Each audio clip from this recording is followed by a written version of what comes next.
Hormuz में ख़त्म होगा जहाज़ों का खतरा। ईरान ओमान सुरक्षित शिपिंग रूट बनाने के बेहद करीब हैं। इस समझौते पर दुनिया की नज़र है।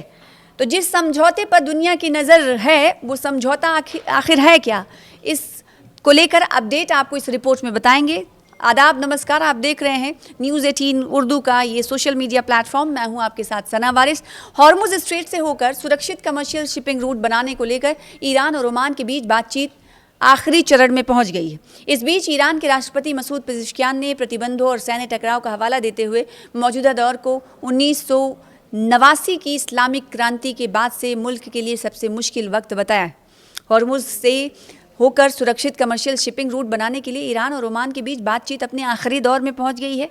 इस बीच ईरान के सदर मसूद पेज़ेश्कियान ने मौजूदा दौर को मुल्क के लिए बेहद चुनौतीपूर्ण बताया है और कहा है कि जो पाबंदियां हैं और मिलिट्री टकराव का दबाव है वो बढ़ रहा है। साथ ही अमेरिका के नवनिर्वाचित उपराष्ट्रपति जेडी वेंस ने तस्दीक की है कि ईरानी सरकार बटी हुई है, जिससे दोनों देशों के बीच किसी समझौते पर पहुंचना मुश्किल हो जाएगा। साथ ही साथ सदर मसूद पेज़ेश्कियान ने कहा कि ईरान पर पाबंदियां और टकराव का दबाव जो बढ़ रहा है, उन्होंने मौजूदा समय को 1989 की इस्लामिक क्रांति के बाद का सबसे मुश्किल दौर बताया। बुध को सरकारी मीडिया को दिए गए एक इंटरव्यू में जो उनके ओहदा संभालने की दूसरी सालगिरह के तौर पर थी, पेज़ेश्कियान ने कहा कि पाबंदी लगातार बढ़ रही है, उसके बाद सैन्य टकराव भी हो रहा है। आधिकारिक Islamic Republic of Iran broadcasting यानी IRIB से बात करते हुए पेज़ेश्कियान ने कहा कि अभी हम जिस हालात का सामना कर रहे हैं वो क्रांति के बाद के हमारे तारीख़ में सबसे मुश्किल दौर है। पाबंदी थे और वो बढ़ते ही गए। फिर उन्होंने कहा कि हमारे बैंकों और आर्थिक तौर पर माशी कामकाज पर कई पाबंदियां लगा दी गई। जब वो इससे मुतमईन नहीं हुए तो उन्होंने जंग छेड़ दिया। टीवी पर दिए गए इंटरव्यू में ईरानी सदर ने कहा कि इस बाहरी दबाव का मकसद सरकार के लिए आवाम का समर्थन कम करना है, हिमायत कम करना है। उन्होंने दावा किया कि वो जो भी स्कीम या योजनाएं बना रहे हैं और जो भी दबाव डाल रहे हैं उसका मकसद लोगों को नाराज़ करना और जैसा कि वो कहते हैं कि उन्हें एहतजाजी मुजाहरे के लिए उकसाना है। पेज़ेश्कियान ने यह भी कहा कि कौमी यकजहती ने ईरान को इस दबाव का सामना करने में मदद की।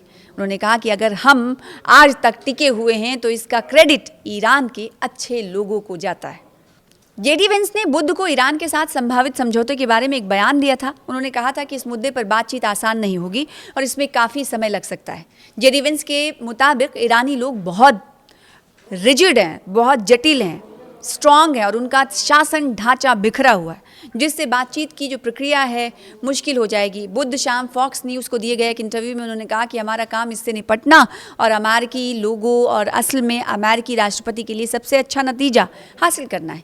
तेल की कीमतें कम होंगी और कम ही रहेंगी। ईरान के पास कभी भी परमाणु हथियार नहीं होंगे और अमेरिका मजबूत स्थिति में होगा। इसके अलावा ईरान के प्रवक्ता इस्माइल बकाई ने कहा है कि तेहरान के किसी भी आला अहलकार का इस हफ्ते के आखिर में पाकिस्तान या कतर जाने का कोई प्लान नहीं है। ईरान के फॉरेन मिनिस्ट्री की एक प्रेस रिलीज सामने आई। उसके मुताबिक ईरान और ओमान के बीच प्रस्तावित रास्ते के भौगोलिक कोऑर्डिनेशन यानी को लेकर एक समझौता हो गया है। जिन खास बातों पर सहमति बनी है उन्हें शामिल करते हुए एक संयुक्त बयान को अंतिम रूप दिया जा रहा है। उन्होंने बताया कि दोनों देश पिछले 2 महीने से प्रस्तावित रास्ते पर बातचीत कर रहे हैं। ईरानी अधिकारी तकनीकी, कानूनी, सुरक्षा और पर्यावरण से जुड़े पहलुओं की समीक्षा कर रहे हैं।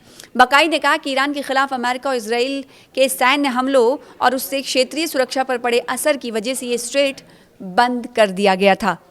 एक्सप्लेनर 4